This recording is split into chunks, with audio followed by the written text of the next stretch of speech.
Hello guys, Mahadev કેમ છે તમને બધાઈને? તો આજ તો આપણે ઠંડી ઠંડી હવાના બહાર નીકળી ગયા હતા.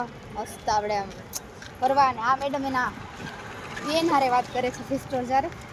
પછી મને શું કહે ખબર કે જઈએ હોય તો કે મોટિવેશન જ દેતી હોય, મોટિવેશન જ દેતી હોય કે તમે કીધું મને જો. એટલે એમાં એવું છે કે ને મને કોમેડી વધારે, આઈ મીન હોય ને મારો એવું ઓલું વધારે છે કે હું કોમેડી બહુ કરું.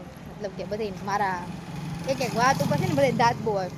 તો એ મને એમ કે રિયલ તારું વર્ઝન છે, મતલબ કે કોમેડી, તો તું ઈ કેમ નથી કરતી, કે બધાને કે મોટિવેશન કેમ દેતી. પણ મેં કીધું જે બહાર દેખાડવાના નથી, હાથીના દાંત કે જે બહાર દેખાડવાના કંઈક અલગ હોય, પછી અંદરથી નહીં આપણે અલગ હોય એમ. તો પછી આ મારું રિયલ વર્ઝન હે, એમ તમે સમજી શકો કે હું મોટિવેશનલ છું. યસ, આ જઈ હોય ને રોડ ઉપર મને પકડતી જ હોય. એક દી હે ને આ મને એની હારે લઈને મળશે, જોજો તમે. એની હારે મને લેતી જાય. હા, લઈ જ જાવી.